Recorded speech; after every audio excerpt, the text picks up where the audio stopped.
What if you spent thousands of dollars to brand your business? You get a website, you get business cards, you do marketing, you do all kinds of advertising with your name of your company and your brand, and you're promoting it all over the place.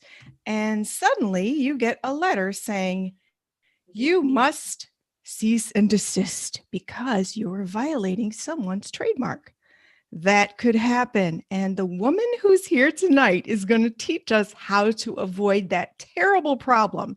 Her name is Leah Halpert, and she is a trademark attorney. So, welcome to Boss Up Goddess. I'm Elizabeth Ann Atkins, and I interview trailblazing women like Leah Halpert who help us all live bigger, better, and bolder when they share their wisdom about what we need to know to boss up and be the goddesses in mind, body, spirit, and business that we're meant to be. So, welcome, Leah Halpert. Thank you so much. It's great to be here. I'm so excited to talk with you about trademark. It's Friday night. I'm wearing my leopard print dress and red lipstick because I'm so excited. It's because it's the most exciting of topics. It's so important. And to get clarity from an expert like you who can explain it in simple terms for all of us to understand and apply is exciting. So, Leah, I know you're an attorney and you have to cross your T's and dot your I's. So, you want to make your disclaimer first, right? Yes, I have to make this disclaimer, and I'm actually going to read it from my piece of paper so I don't miss anything. Okay. So, the information presented today is not and is not intended to be legal advice. It is for general informational purposes only. So, you really shouldn't act upon any such information without first seeking qualified professional counsel. Love it. Love it. So that everybody sets the stage. Leah handles her business. And that's what we're all about tonight. She wants to do it right. And she's going to present to you the information you need to know to understand trademark and how to use it in your business, and understand that there is a cost, but the investment is going to save you lots of headaches in the future. So, Leah, let's talk. Okay. So first, can you explain what is trademark? Yes, absolutely. So it gets a little confusing because there's three different intellectual properties that are out there. There's patents, there's copyrights, there's trademarks, and most people are like, what is the difference here? So to break it down, patents are inventions. So something that you have invented would get a patent, such as like a new vacuum technology, some sort of new technology or something. Copyrights are artistic literary creations. So song lyrics, books, paintings, photographs, those would be copyrighted, those artistic works. And then trademarks, a trademark registration is what protects your business's brand. So it's your logo, it's your company name on the surface, and it's the brand name that consumers get to know you by. Okay, awesome. So tell us how we go about getting a trademark. So, for example, Boss Up Goddess. How do I Right. trademark that? So what you need to do, the first most important thing is to realize at the front that you need to do these clearance searches. And it sounds kind of dull, but you really need to make sure, like you said, you're dotting your T's, you're dotting your I's, crossing your T's. If you're dotting, that's not going to work. But so it's really getting a handle on what else is out there in your industry, in your field. It is looking at the Patent and Trademark Office register, which can be confusing, and they use a difficult search engine. It is looking on Google to see what else is out there. The biggest thing is to make sure that the brand name you're coming up with, before you're putting in all of the effort on the marketing and the money and stuff, make sure you're not infringing on somebody else, to make sure it's clear. Because as you said, if it's infringing on someone else down the line, somebody could come after you, and you might end up having to rebrand or spend a ton of money to fight against it, which is something nobody really wants to do. No. So there's the website USPTO, right? US Patent and Trademark Office, and anybody can go on there and search a title or a name. And so people can do it themselves and then pay to either start the trademark process, right? Or do you have to use a lawyer? So you don't have to use a lawyer, but it is a complex area of law, and I highly recommend using a lawyer. Mm-hmm. Um, Trademark attorneys spend a lot of time doing comprehensive clearance searches. Mm-hmm. There are other services out there that are cheaper, but you're going to get what you pay for, essentially. Okay. Uh-huh. Um, in my practice, I know I've set up for over a decade, I've set up these comprehensive searches, and I know how the trademark office thinks, essentially. So I know it's not just an identical mark. So for yours, for Boss Up Goddess, it wouldn't be just if there's somebody with Boss Up Goddess. It would be if anything is similar. And Mm. understanding the legality behind what constitutes similar Mm-hmm. is where an attorney is going to be very, very helpful so that you Mm-hmm. know from the beginning what you're Mm-hmm. looking at and the risks associated. Mm-hmm. Well, I'm going to So, get that started tonight, okay? And yeah, I'm going to get that started tonight because it's so important, and it gives you that peace of mind. right. So, the Mm-hmm. other thing, and I want to point out, is that the trademark, what the registration protects is more than just the words. It actually encapsulates more than your words, more than your logo. It really protects what is called your goodwill. And Mm. what that is your reputation, essentially. It is consumers wanting to buy from you. It's the value added to your business. Consumers want to come to you. They want to buy from you because they recognize your mark, because they know about everything you've put into it. Mm-hmm. And you've developed a good reputation. So when they see the mark, all of that value is wrapped into it as well. Mm-hmm. Mm-hmm. um, which is just so important to understand as well, that Mm-hmm. it's more than just the words. You really Mm-hmm. want to be protecting your reputation. You're putting blood, sweat, and tears into it, right? Right. I've been doing the show since I think it's 4 or 5 months now, and I have the URL to make a website. So I'm, doing all kinds of good stuff. So can you talk about some trademarks that are recognizable as examples that we can all help understand this concept? Absolutely. So if we're thinking about something really recognizable, there are some very, very distinct ones, such as like Google, right? Mm, mm-hmm, You can see for the name Google, you know exactly what it is. You know mm-hmm, it's going to be a pretty decent search engine, right? mm-hmm, mm-hmm. Um, you can see their logo and the colors with it and know what it is. One of the more interesting ones is UPS brown. The color brown, that specific color, has been Wow. trademarked by them because of their use of it for so long and the reputation that it holds. Wow. Yeah. That's fascinating. Mhm. Huh. It's McDonald's and their golden arches, stuff, okay. Uh-huh. anything like that that you can see. It's a very visible branch of law. So if you can see it and recognize it as like a business trying Uh-huh. to sell something, that's going to be your trademark. It is your brand. Wow, that's fascinating. And so um it's really interesting. We see the TM Mhm. next to name, and what does that stand for versus the R in a circle? That's actually one of the most common questions I receive. Um, the TM means the person or the business is holding that out to the public as a trademark. They're saying, "This is my trademark. I'm using it as a trademark." Uh-huh. It is not registered. Oh. The R in a circle can only be used if you have federally registered your trademark. So So, they both are showing that you have rights in it. mhm. And as soon as you've decided on something, I would highly recommend using the TM. Mhm. And then you can use the R as soon as you receive a registration.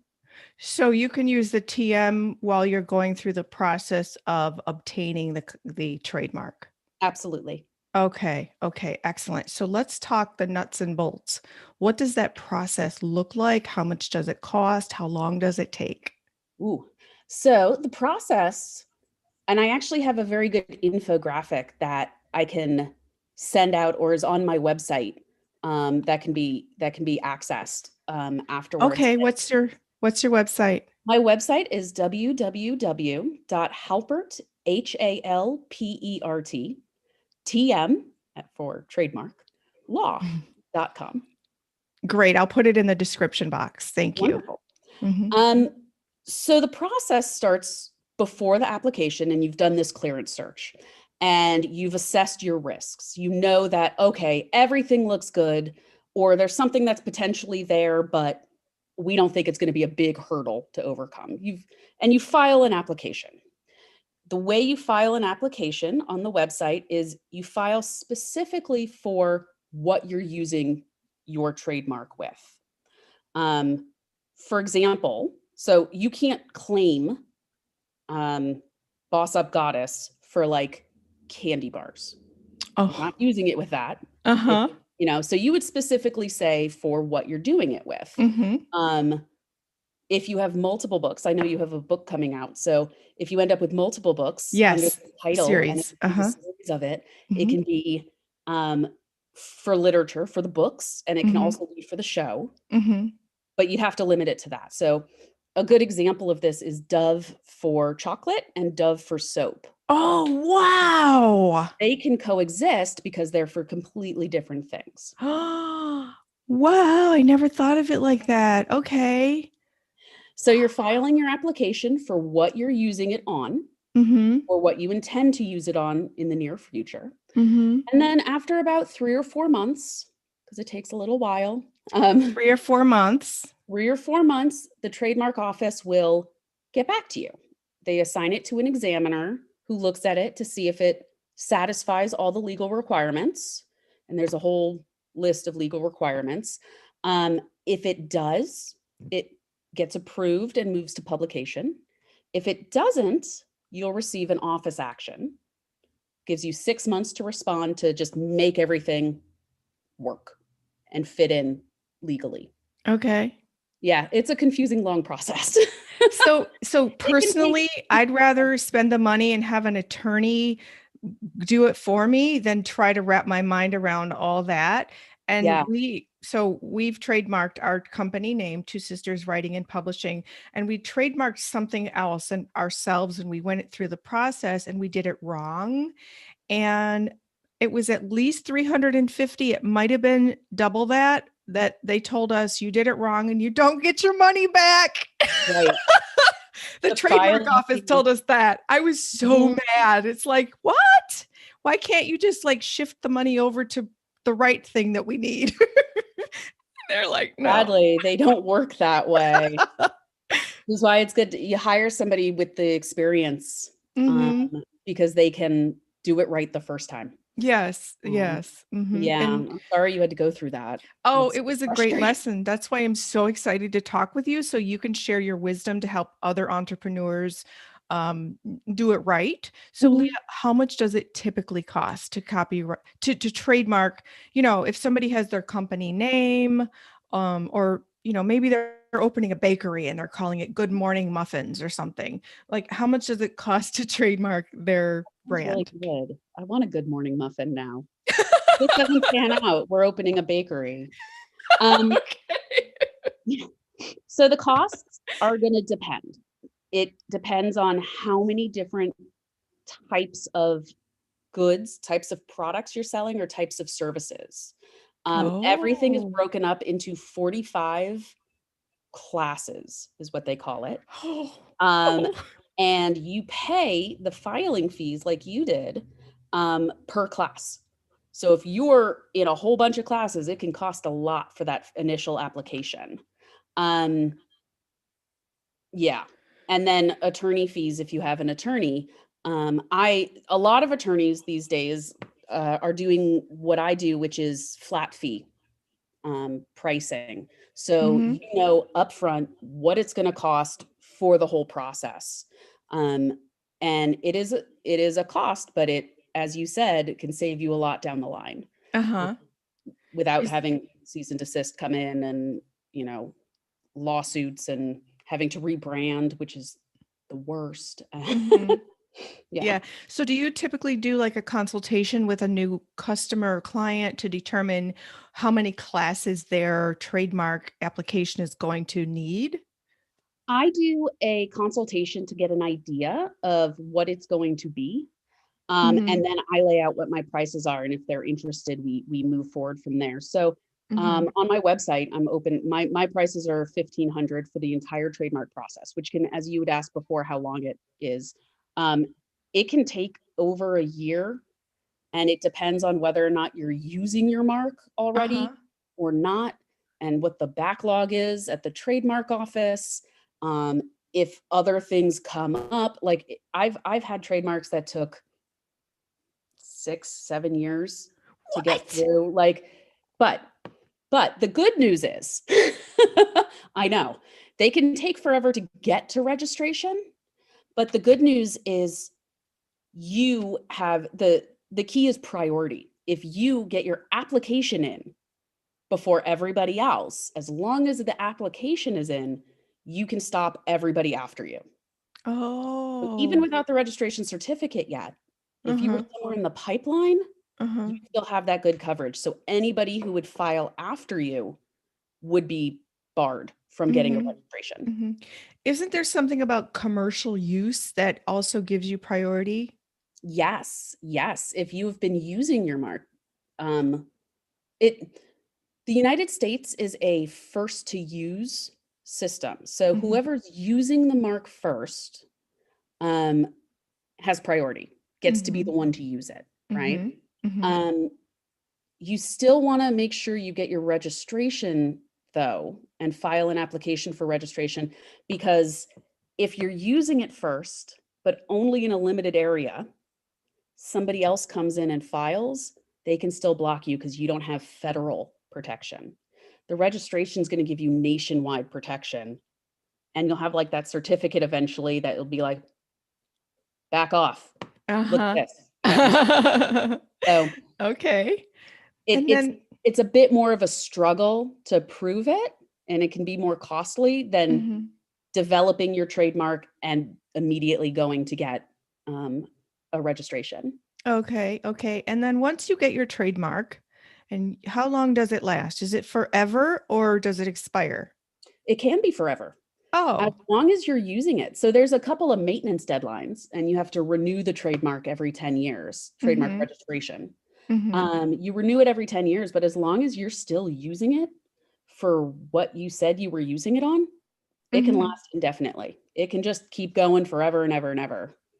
It's the Mhm. it's the Okay. only one of in well, trade secrets, but out of patents and copyrights, those expire, and trademarks can last forever. Oh, okay. That's Mhm, fascinating. Now, can you talk a little bit about the overlap between copyright and trademark? So we had a book author come to us whose title of their book had the word Barbie in it. mhm, And we wrote to Mattel and we said, can we were trying to ask for permission. Can we please use Barbie in our title of the book? And they wrote us back and they said no. yeah. So, and so if you could just explain to people who are watching why you must get that permission and what could happen if you don't. And nobody wants to get sued by Mattel, right? A giant company that has very deep pockets and lots of lawyers. So, can you explain why it's so important to make sure that you're not infringing on someone's trademark? Yes, of course, and it's what you said. It's people will the reason to have the trademark protection is that you have exclusive use. So if you have a registration for two sisters, writing and publishing, um, you have the exclusive rights to use it. Nobody else can use this. If you start allowing and other people start coming in using something similar, you lose your rights. You Mm, you your rights get diluted. They're not as strong. You're not maintaining your trademark as well, and you can lose your rights. mm, So the mhm, way I see with this Mattel case, this Mattel situation is if they allow people to start using Barbie, it gets diluted and it might not be a trademark anymore. And then they will not mm, have the value of the mhm, trademark, the goodwill behind it, in a lot of cases, a monetary value for the business. Mm-hmm. Um, so it's really, really important after a registration as well to keep tabs on what else is out there. So the initial Oh. clearance search that I talked about, there's still monitoring that has to go Mm. on after the fact. Um, so you don't lose your trademark rights. So you don't lose the protection that comes along with this reputation. Because something I have seen happen is a bigger company or another company sees your stuff, really likes it, and tries to do something similar and use a similar name, and then they're trading on your goodwill. And it might be a worse product. Um, if that happens, your reputation can be damaged. They're like, well, we thought it was you. Customers will be confused. We thought it was you. Oh. And, this product was terrible, or this show that I heard was really awful. It's not the standard that I'm used to with you, and I'm not going to listen to your show anymore. Um, Mm. so you really want to make sure what's out there is not being done. So in the case of using the Barbie one, it's imperative Mm. that they unfortunately say no. Right, right. So is that something that you would monitor with clients who, if you do their trademark, you're going to do a monitoring over the years to make certain that there's no, everything is legit? Yes. Yes, I offer that service as well. So Okay. I do the full range of trademark services. I start at the beginning and can help develop a brand strategy. I can help do brand growth, Mm-hmm. um, and expansion. Mm-hmm. Um, I walk through the entire trademark registration process and then go into monitoring Mm-hmm. afterwards. Oh, I Mhm. love that. Okay. So, Leah, I know you specialized in intellectual property in law school, which is so impressive and important. Thank you. Can you talk about the importance of book titles? Everybody asks, can I use this book title? And it's my understanding you can't copyright a book title. So, So, yes, book titles are you can you can use whatever book title you want. You can't get rights to a book title because it's so short.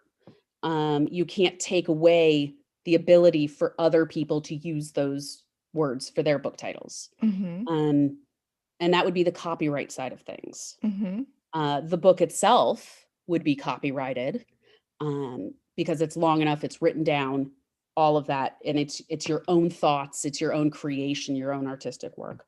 In terms of trademark, you can't trademark a book title either. You can't. The only way you can trademark a book title is if it's in a series. If you have a mm, series, for example, Lord of the Rings has a series that can be trademarked.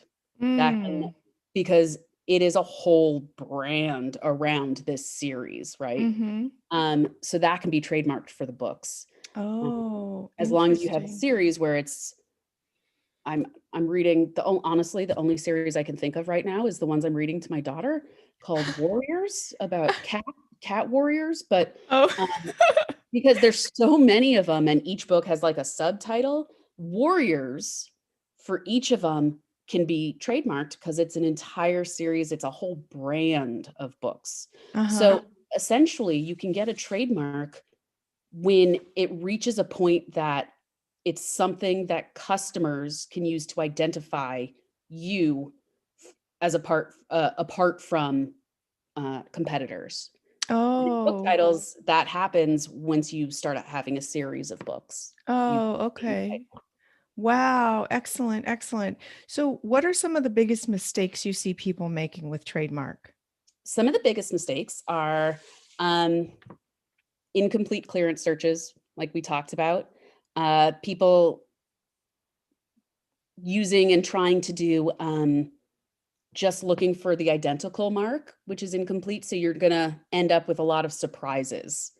The way I like to do it is having complete stuff right up front, and then there's no surprises as you're going through the process. You know Mhm. what's going to be coming. That we talked about a lot with the clearance searches. Some of the other stuff is not developing a strong trademark, developing something that is pretty descriptive of the stuff you're doing might be helpful when starting out because it immediately tells the public what you're offering, but it's not going to stand out over time. It's also, if it's absolutely descriptive, it's not registrable as a trademark. So that's a problem. You want something that's going to be unique in your field. Something like Apple for computers. It's Oh. it's completely fanciful. Apple is a thing. We know what an Apple is, Mm-hmm. but when used on computers, it's completely unique, Mm-hmm. right? Or coming up with your own word like Google did. Uh-huh. Completely unique. So going with more of that kind of stuff as opposed to, um, you know, American Airlines is pretty descriptive, and that was a hard fought trademark to get. It's an airline that flies in America. Um, Interesting. so yeah, working on developing really strong trademarks is difficult because then you have to balance the marketing effort up front to get people to know your name, Mm. with what you can actually do. So Mm-hmm. Mm-hmm. yeah. Um, So yeah. what are some other mistakes? Oh, um, now this is something that a lot of people do, and it has to do, especially small businesses, because it has to do with balancing costs. Yeah, Um, that's real. but That's a real concern for it is a people. real concern, especially now during a pandemic that has been so long lasting. Mm-hmm. But not registering, not applying to register the trademark protection upfront can be quite detrimental. Um, you could be limited to just your area. You could only use it in just your area and not be able to Mm. expand. Mm. You could end up, as we talked about, finding out that somebody else already had the rights. And then everything you've put in, again, the blood, sweat, and tears that you've put in gets lost. Mm. Um, so really thinking about trademarks and how it relates to your reputation up front is Mm-hmm. something that's not really thought about very often, but is so, so important. So, Mm-hmm. Mm-hmm. Okay, so what's your biggest advice that you would have, especially to the small business or the entrepreneur who's just starting out, especially during the pandemic? More and more people are starting their own companies or online programs. What's your advice to them? oh, I love that people are starting things. Really, really think about what you're doing. And if you can't afford an attorney right away, at least make sure you're doing really deep searches on Google. And if you can use uspto.gov and their search engine, look for things that are similar as well. You really need to be thinking about the trademark up front before you put everything behind it. Mm-hmm. Okay, excellent. And Anything else? if This you time can, is contact an attorney. So what was that, Leah? I said, if you can, contact an attorney. A lot of attorneys are, smaller places. I know a lot of people, me included, who can give discounts, um, depending on situations for services. So you just making sure you're doing it right up front can Mm-hmm. save you so much in the long run. Mm-hmm. Excellent. Excellent, Leah. Oh my gosh, this has been, it flew by the Oh, time because it's so engaging and fascinating. So, what does it mean to you in the context of all this to boss up, goddess? oh man, just getting out there and doing it. I mean, I did that. I had worked for years at a trademark firm and I left that firm, and during the pandemic, I decided to open my own practice. I was like, Wow, enough is enough. It's time to just get my stuff together and just do it and uh-huh. kind of get over the fear and know that I Uh-huh. can. Uh-huh. I love your story. And you're a mom, a wife, and Yes. I think you might have either dogs or cats. Cats. Cats. Yeah. Okay. We So got a pandemic cat too, we went all in on the pandemic craziness in this household. you know what? I wanted to ask you real quick. Has the pandemic slowed the process of trademark? Because a lot of times staffing is slimmer. So It has. okay. It the trademark office still says your application will be assigned to an examiner in 3 to 4 months, but I Hmm. think the realistic time frame now is around 5 months. Okay. Um,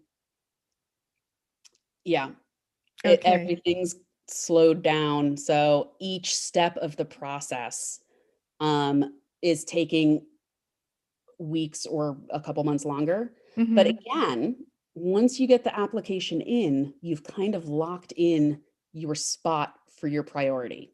So it Hmm. really is more important to get it in, and Hmm. eventually you'll work through and get the registration, which is awesome because you can frame it and it's pretty to Oh. put it on the wall. But um, once you get the application and you've locked in your spot, your priority. Oh, okay. Wow, Leah, this is fascinating. I am so grateful that you shared these 30 minutes with me and everybody who's watching who can learn and grow and protect your intellectual property and spare yourself all the headaches that can happen if you don't do that in advance. So, wow, is there anything else you'd like to share about trademark?